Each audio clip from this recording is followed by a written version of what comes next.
Number 1. Tunnel vision. Let's say your kitchen starts filling with smoke. Your first thought? Run. But instead of grabbing a fire extinguisher, calling 911, or even thinking, your brain flips a switch in a full-blown escape mode. That's the tunnel vision panic mode. You've just been downgraded to a panic squirrel. Your pupils dilate, your peripheral vision tanks, and your rational thinking goes on vacation. You might even forget where the front door is.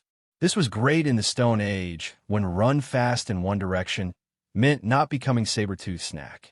Today, it means people run past fire exits or toward danger, or they freeze entirely. Modern emergencies often need calm thinking, not blind sprinting. But your nervous system? It doesn't know what a microwave is. All it sees is fire equals death and decides you should bolt like a terrified meerkat. And the worst part? Panic spreads faster than the actual danger. One screaming person can domino a crowd into a human stampede. So yeah, your survival instincts are sometimes less James Bond and more self-sabotaging goose. Number 2, trust your gut. You've heard the phrase, trust your gut, right? Well, here's a fun fact. Your gut is an emotional drama queen with a PhD in overreacting. That feeling in your stomach telling you something's off? It's not psychic. It's just your brain panicking based on partial data and past trauma. It evolved to keep you alive when rustling bushes could mean tiger attack. Now it freaks out when someone doesn't double text you back.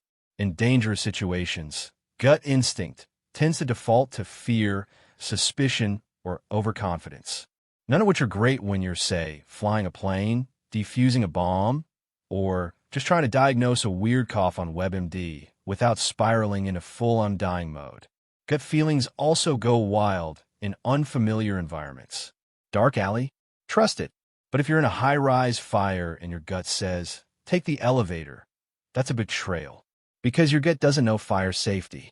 It knows, I'm scared and lazy and stairs are hard. And don't even get me started on social threats. Your gut might tell you to avoid confrontation, be polite, smile through danger. Which cool, but maybe not when someone's actively robbing you. Sometimes trusting your gut is just outsourcing your life to a medieval alarm system run by squirrels with anxiety. Your gut wants to help, but it's also the guy in horror movies who says, let's split up. Number 3, freeze and hope for the best. Picture this. You're walking home at night, and suddenly a car slows down next to you. Do you run? Scream?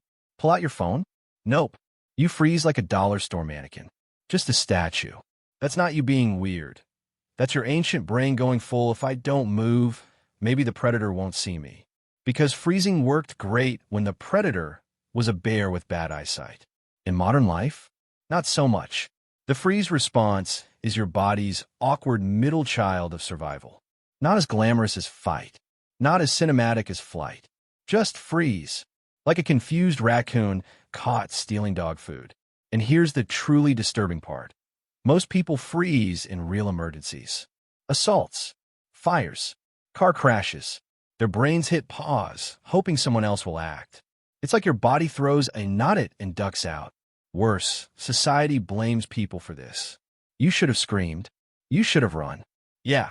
Tell that to the 300 million year old chunk of brainstem that slammed the emergency brakes. Sometimes freezing can buy you a second to assess. But too often, it just burns precious time while danger levels up like a final boss. Freezing isn't cowardice, it's your brain buffering. And sometimes buffering gets you deleted. Number 4, follow the crowd. You're in a giant building, say an airport or a stadium, and suddenly an alarm blares. What do? If you're like 99% of people, you look around to see what everyone else is doing. And if they're just kind of standing there awkwardly, so do you. Because surely someone knows what's going on, right? Nope, they don't. This is your ancient herd instinct kicking in that says, if the group isn't panicking, I'm probably fine. It made sense when our ancestors lived in tight-knit tribes, where being alone meant easy lunch for predators. But in a crowd of 500 strangers, that instinct becomes a deadly game of follow the leader, except there's no leader. Just 499 other confused meat puppets. During real disasters like fires, stampedes, or building collapses, People have literally died because they waited to see what the group would do first. The group is just as clueless as you. And sometimes the group runs toward danger because someone screamed, someone pointed, or someone started sprinting, and the rest just followed like panic ducks. There's even a name for this: social proof. The psychological idea that if everyone's acting chill, you're probably overreacting. Want a fun example?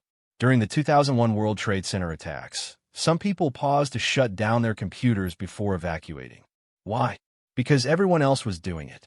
So yeah, your ancient tribe instinct might just get you trampled by 200 strangers who also don't know where the fire exit is.